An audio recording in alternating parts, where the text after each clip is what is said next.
Okay, ang pinakauna kong source kung bakit yung nalaman yung hiwalay ang Katniel sa totoo lang, si OG Diaz.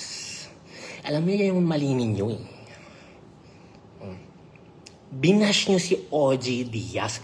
Institusyon na yan sa showbiz chismis. Siguro dahil mga bata pa kayo, Generation Z kayo, ay iba batang millennials. Mga 19, 20, 21 years old, 22 years old, hindi na kilala si OG Diaz. Kilala ko yung personal. Inaanak ko yung bunso niya eh.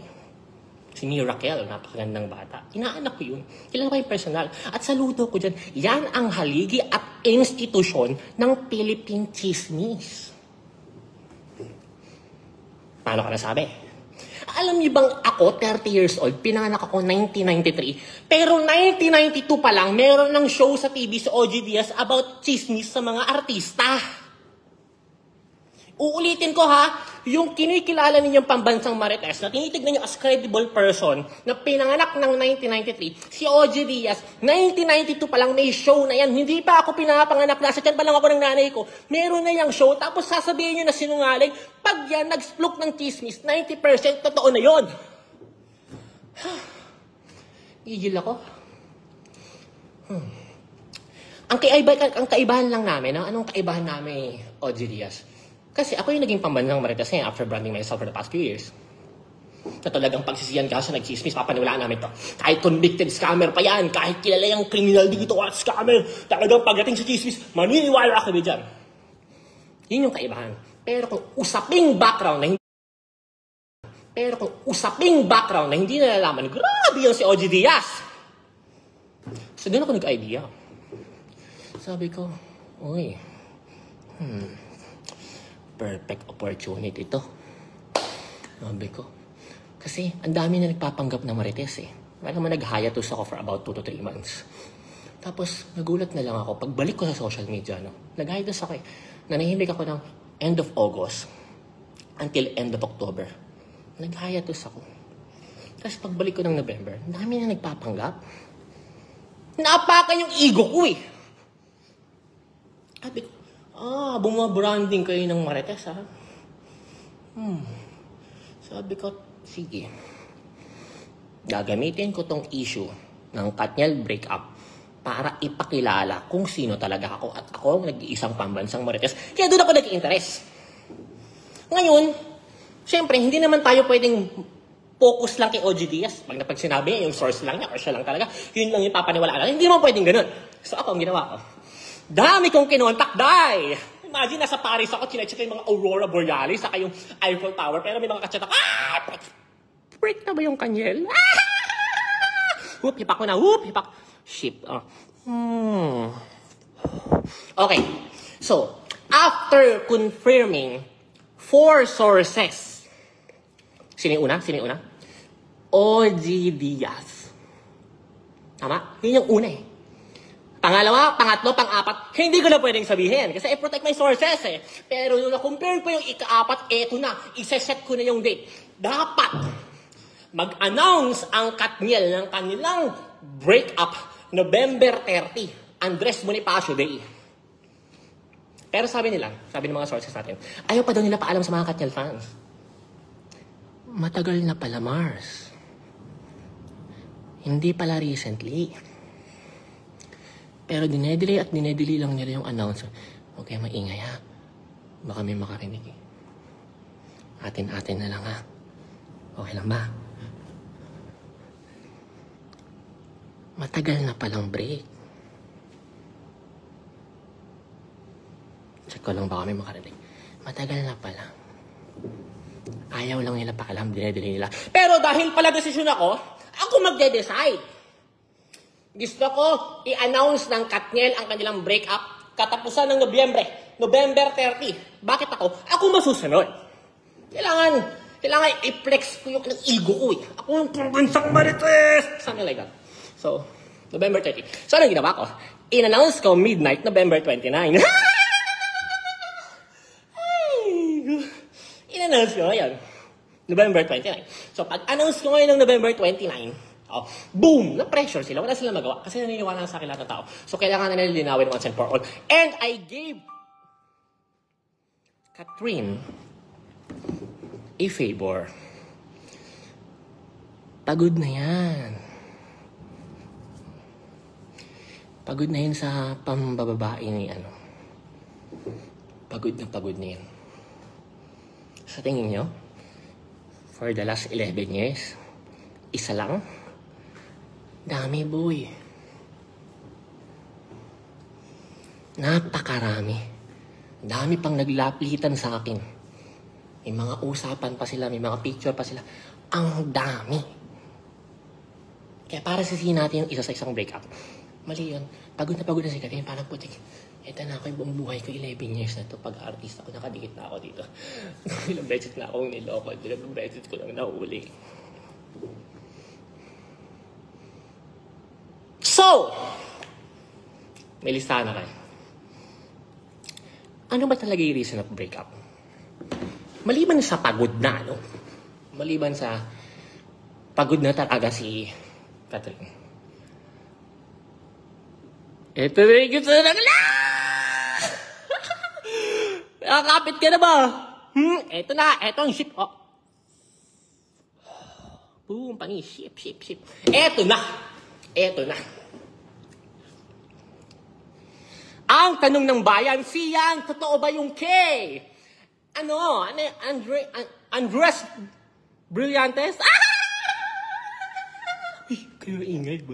Atin lang baka may karinig dito na iba, di ba? At least kahit 10 lang tayo dito sa GC natin, okay lang yun.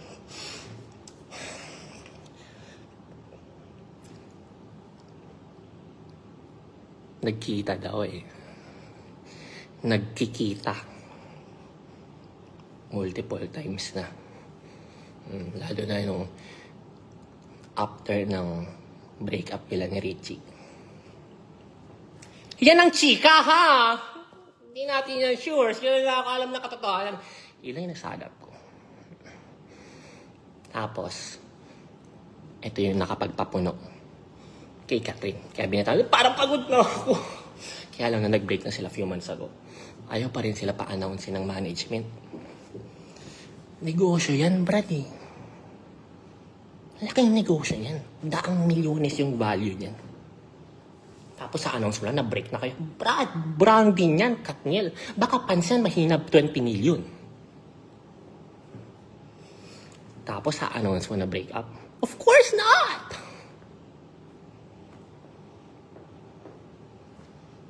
So, eto ng chika. May kakapitan ka na ba, Mars? Huwag kayo masyado maingay, baka may makarinig sa atin. Eto pa lang si Andrea. Hobby pala niya yan. Paano ko nalaman? Mars, wag ka.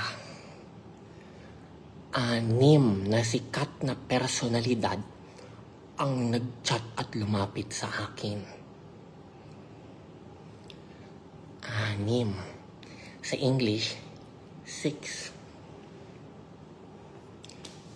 Para sabihin na ito palang Andrea, yung jowa nila, yung aura nila, pew! No comment. Baka ma-cyber libel ako eh. Mahirap na. Total 10 lang naman tayo dito. Hilig pala niya yung... Ito pa mas matindi. Yan palang si Richie. Naririnig niyo ba ako? May mic pa. Yan palang si Richie. May una palang aura yan. Tinarget lang din niya. Sa PBB House pa. Oh my God! Nadulas ako. Sorry. Ang malupit dyan, sila pa yata nung set. Overlap, Mars.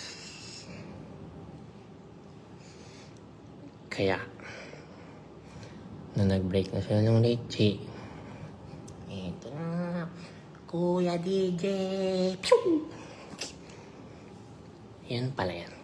Pero, nagulat ka, no? Nagising yung anak mo sa gilid, no? Pero, hipak muna tayo.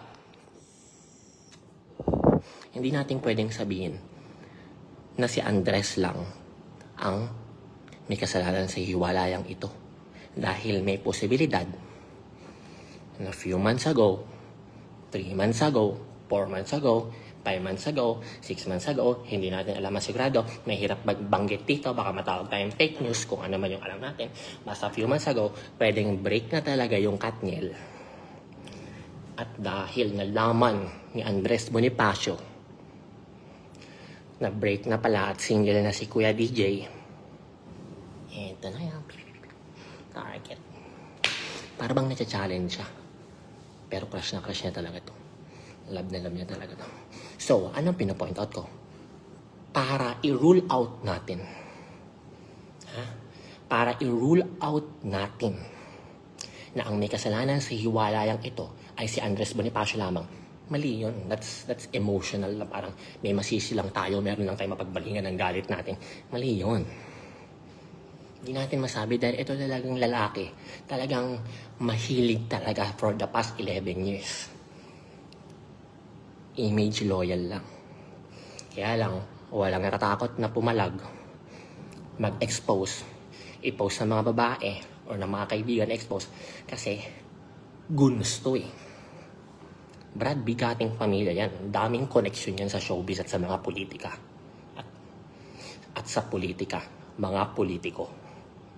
So ngayon, para i-post ko na, si ganito, dinate ako niyan. Hindi pwede, Brad. Yayariin ka niyan.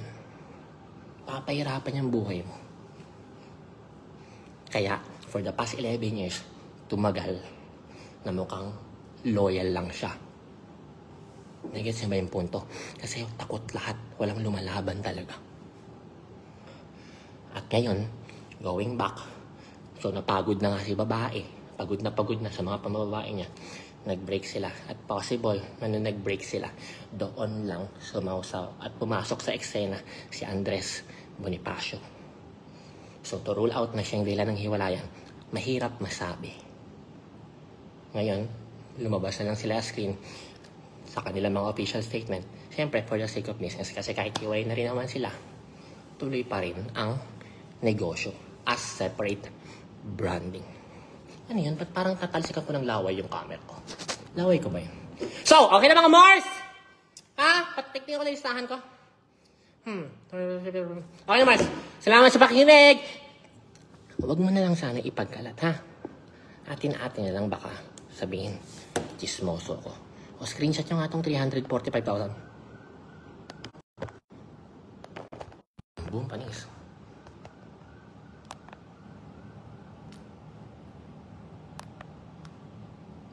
Mars! Anong chika natin dyan? Bye-bye!